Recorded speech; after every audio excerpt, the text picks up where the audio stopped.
everybody to put your hands together and welcome Georg Hobmeier with his talk. With his talk, Docu-Games moving beyond fiction. Yeah, the end of fun. Or the end of fun. Or the end of fun. Yes, I would like to start my talk in the British tradition of an apology.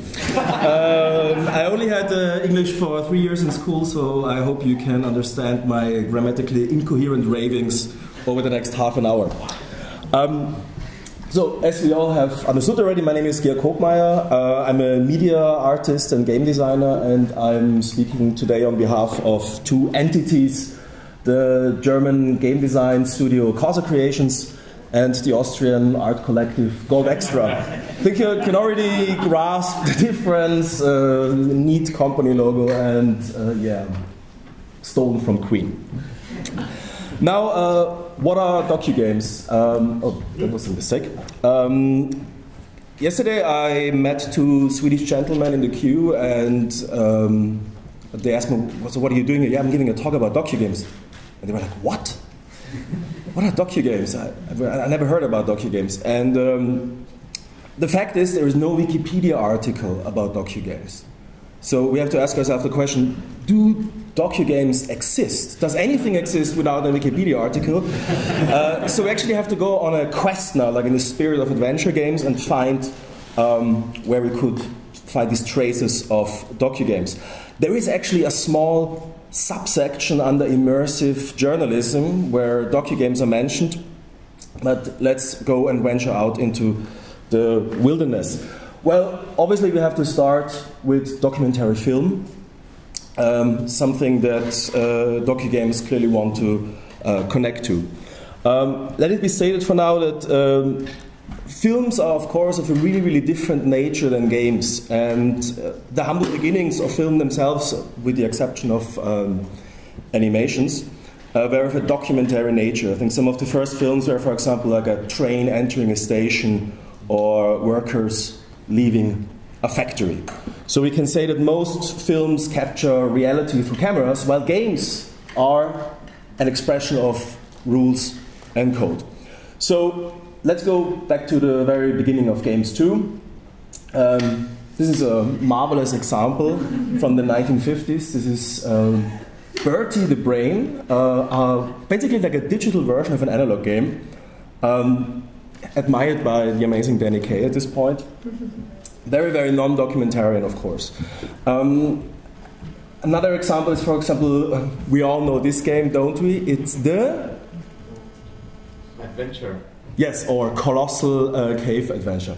Now also, like a brilliant game where we can do things such as get lamp, but it's not of any documentary nature, it's not connected to reality, although the author was in fact a cave explorer in his free time.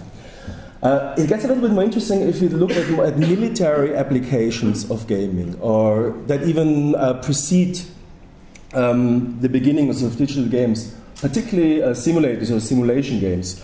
Now, the flight simulator genre was one of the earliest military application of games.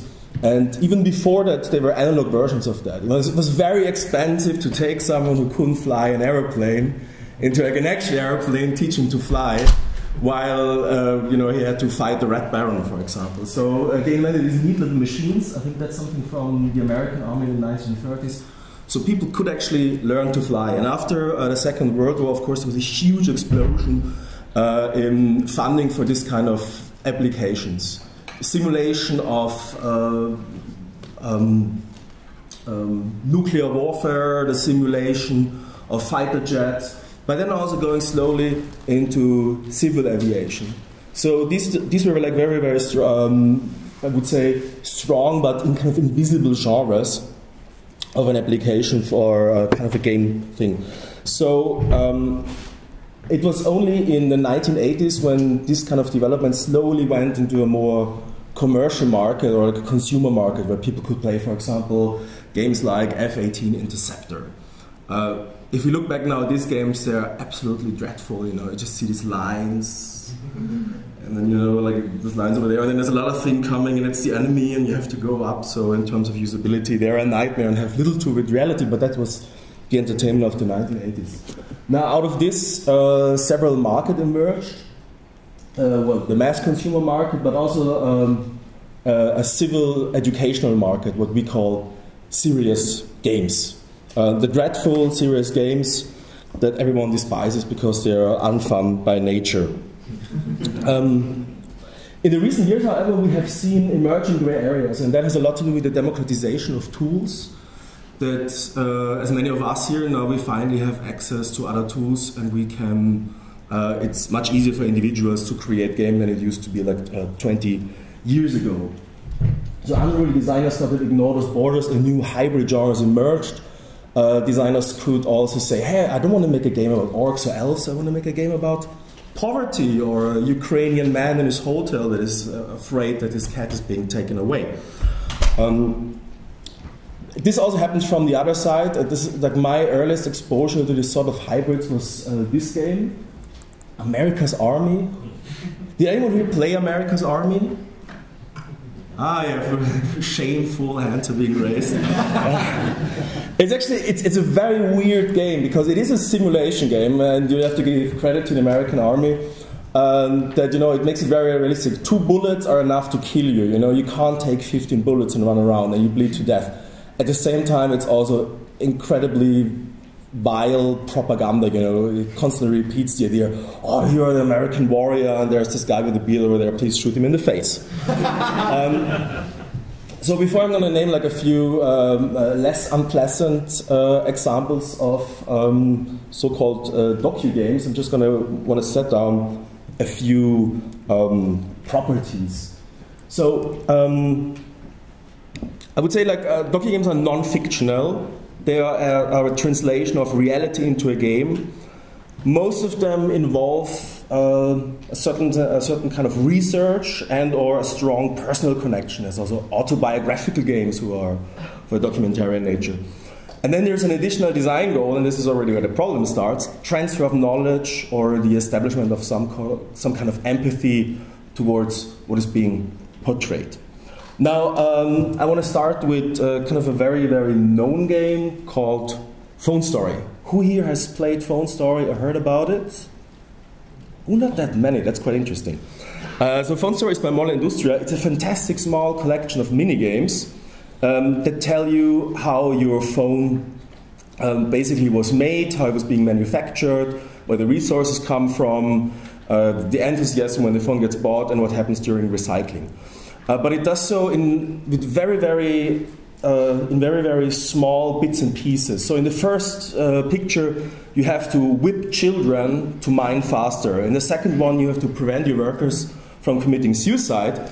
In the third one, you have to basically collect the phone in front of the iPhone store. And in the last one, you're like this sad-looking Indian woman who has to recycle the phone and get poisoned by it.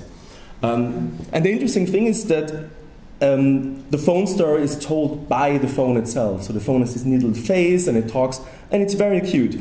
One would think this is a harmless, interesting game, but Apple didn't think so. So this game was banned within, I think, 9 hours from the App Store. And it was like one of the, also like the first or really public cases of a game like this being basically censored. Not quite unsimilar, but also totally different is a game called Dysphoria by Anna Entropy. It's again, it's a collection of mini-games, but in a much more abstract way. And what Dysphoria does, it basically is an autobiographical rendition of the author's struggle with its sex change. And it's always this. So it doesn't depict any sort of reality. It's like, for example, here you have to fit something through a hole and it doesn't quite fit through, and it feels uncomfortable. So it kind of finds these metaphorical translations of minigames into something that is equal to how the author feels in this particular situation. And it's very raw, it's very direct, and I think it does a really, really great job to kind of translate emotions into mechanic, something we already had in the talk of Alexis. And a very, very recent example is a game called 1979 Revolution by Inkstory / David Konsari. So this is a great example that Docu-Games now are finally approaching kind of a different state. This is a game with a large budget as well, and it looks at the event of the Iranian Revolution, something that is directly connected also to the life of the American Iranian author himself. And there's also another autobiographical aspect in the game, because it's not just David Konsari who worked on this game, but also like a large number of American Iranian artists, actors, etc., etc. David Konsari is also a documentary filmmaker by education before he ventured into games. So I think this is hopefully marking the beginning of what might eventually lead towards a Wikipedia entry. Now, I myself came from the media arts into game development around the year 2008. I already stopped playing America's Army and I got interested in modding. And the first project I made was called Frontiers, and it was kind of a perversion of a multiplayer shooter that confronted players in various scenarios of migration at the borders of the so-called Fortress Europe, where you were either a policeman or a refugee trying to struggle. So you either had to cross the border or prevent the border from being stormed by an amount of refugees. This was a Half-Life 2 modification, and it became quite popular, but this was also like, at this point the market in the modding scene wasn't that crowded, so if you had a bit of an advanced project you can get very, very large numbers of downloads. What put us apart from our friends in the modding scene was not only that we had a political theme, I mean games like Insurgency had that too, but that we did actually research. So we didn't just sit at home and look stuff up on the internet. It's like, oh, that's interesting, I'm going to put this picture into the game. But we actually went to Ceuta, to the border of the European Union in the east, and we interviewed people. We took screenshots of the ground to have the original textures, which is a little bit over the top if you ask me. So we had a very, very different impression of making a game, because it was connected to our personal experience of actually being in this position and actually talking to these people and interviewing them.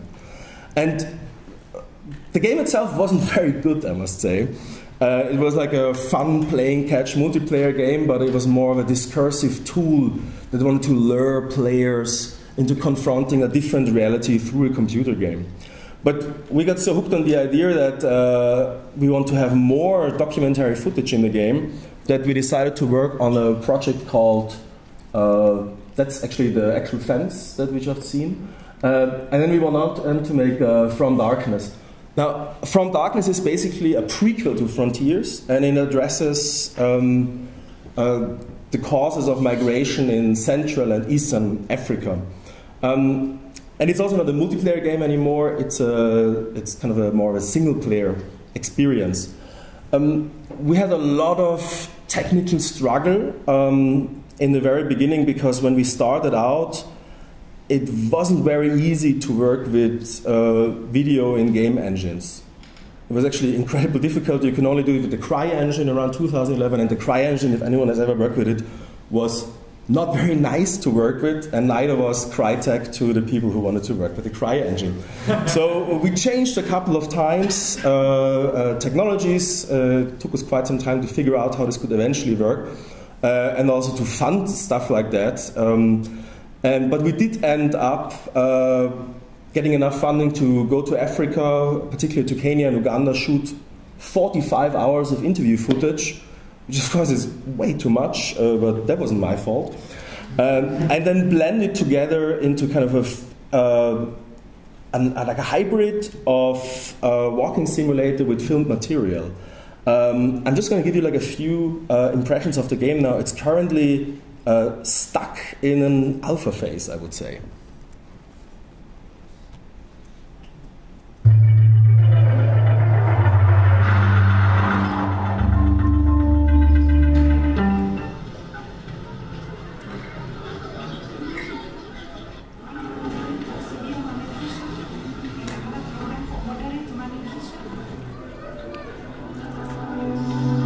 this is a health center.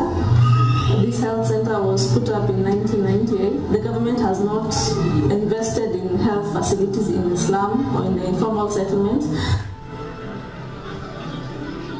You know, as African women, our place is in the kitchen. But nowadays things have changed. We came up with a strategy and we got them on board. So if you are battered, don't keep quiet. Break the silence. Tell us you are battered and we'll take the action. I just give myself courage. The time they came, all the overcomers and they burnt this place. Even we had a tank here at this water point. One of them was burnt down.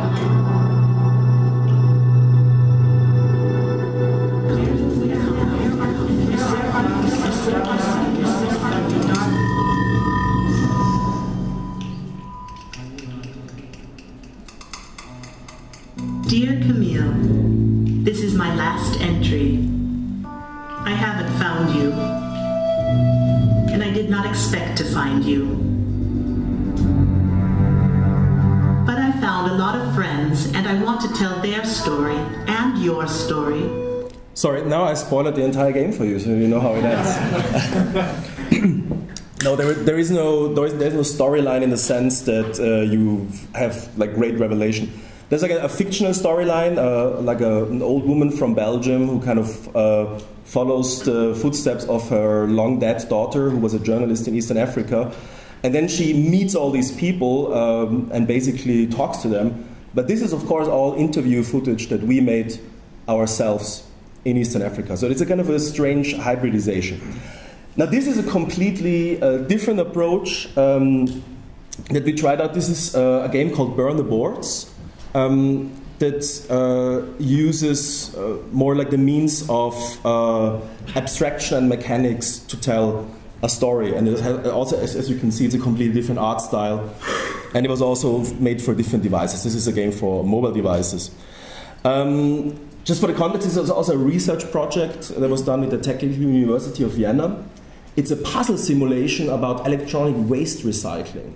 So what you have to do is that you have to solve little puzzles, which kind of are like the metaphor for your work, taking electronics apart, but the work is very poisonous, and basically you have to balance making enough money, not killing yourself, and providing for your family. The big goal, the triumphant end of the game is to have a slightly less shitty job. For example, like a little food stall or like work as a clerk in a store, which is, unfortunately, I have to say, already a bit unrealistic. That's how depressing the reality of these people is. The core idea, also as a kind of a research project, was to see how we could create like a feedback between the game and the portrayed reality. And so what we did is that we partnered up with non-governmental organizations, and the revenue that the game would generate would then go back via the NGO to actual people in India who worked in this sort of field. Not directly, but at least to like the so-called caste of Dalits, these 200 million people in India of this lowest caste that are actually taking care of all the garbage processing in India. Unfortunately, this was just like a small research project, so we didn't have the means to kind of launch this in a grand scale, but in 2015 it was simply not possible to be viral in the mobile market anymore. So, but I think it's an interesting experiment that could still be worth pursuing in the future of how games could also function for fundraising. So now I just want to rush through a few more examples of smaller projects we've done in the field before coming to a sort of a conclusion. Another game that we made was Totem Sound.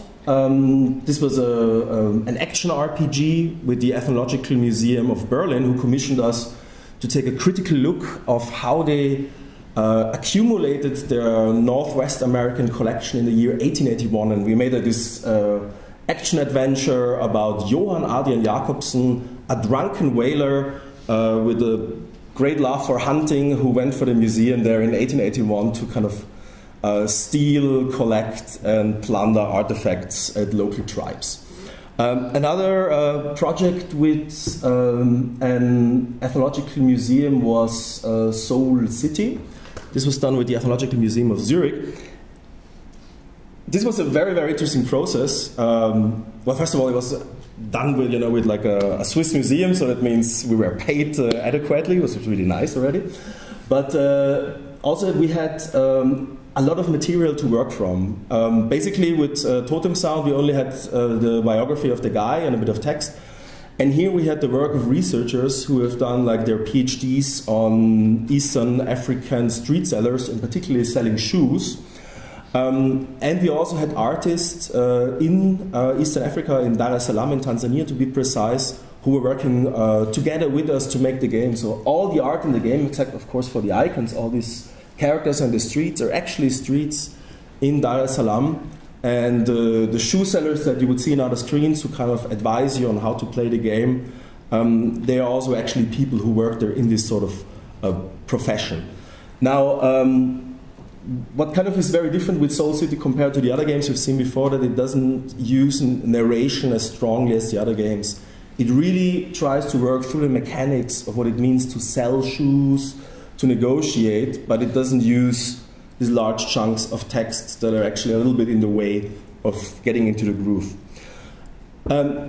We're still very, very busy with other projects that I just going to briefly mention. That's, for example, the Resource Paradox, a casual RTS game that we try to develop together with Amnesty International, and which also constantly leads to the conclusion that it's very, very difficult for game designers to work together with NGOs, because entities that are not really compatible also in terms of time. Or this is something you already seen in the very first screenshot. This is something called The Fall. This is one of the first VR games that we work with. It's a Brechtian shooter that's quite a statement, isn't it? It's a Brechtian shooter, ladies and gentlemen, that takes place in the ruins of the airport of Donetsk and basically tells you the life story of every person you kill. And of course we want to release it to the Russian market. And last but not least, this is like a first material from Path Out, which is an autobiographical game with a Syrian designer, camouflaged as a JRPG. So we're really trying to make like a fun game about someone who's being kind of exposed to an incredibly awful situation. The interesting thing about this process so far is that we are allowed to make like really harsh design decisions, also when it comes to crude humor, because we have the person basically in the game speaking about himself, which allows us to portray like a different kind of reality if we would kind of be a spectator, and if we would need to be a little bit more, I would say, morally restrained. But this really allows us to tell this insanity from a very, very different perspective, because Abdullah has been there and he can kind of give us the insane details of his escape. So coming to a conclusion, I've been not doing this for as long as many of the designers here, but it's been a very, very exciting process to work in this particular field, particularly because you do so much field work and it exposes you to always kind of new reality, and this is a very, very enriching process I find myself. Interestingly enough, it's economically viable if you like a small budget. So we do mostly small projects, but there is like a tremendous amount of funding opportunities for this kind of work out. We work with political educational grants, science grants, art grants, commissions from museums, you name it. It's really kind of a viable niche to operate here. And obviously there is two core obligations. There's always the info transfer and the exciting gameplay. We always try, especially since failing in some of the earlier projects, to not just make a game that is giving you some information and then you click and it gives you a little bit more information, but we want to actually make games that are fun. We want to make games that are as fun as, all the great indie hits out there. But sometimes, like you kind of get stuck in situations where you go like, oh shit, do I now use the precise price for fish in Dar es Salaam or do I kind of change the number because otherwise the mechanics are really fucked up? And I found my answer with the great Werner Herzog, who said, "Facts do not convey truth. That's a mistake. Facts create norms, but truth creates illumination." So if we stick to facts, you know, like we kind of stick to the idea that facts are something very, very fascinating, and then we should all be reading phone books. And I would like to end with that, ladies and gentlemen. Please pass by causacreations.net or golexer.com, or visit me on Twitter at mercuryelecta. And if you are really bored with all this, and if you say, I don't want to play games about Africa, I don't want to, you know, see the world, I want to escape with video games, do check out other fictional games that we make, for example, novelprofit.com that I make with Martin Heruka, or The Station, which is kind of a simulation of you having brain damage and being stuck with a cleaning machine in a space station that thinks it's George Washington. Thank you very much.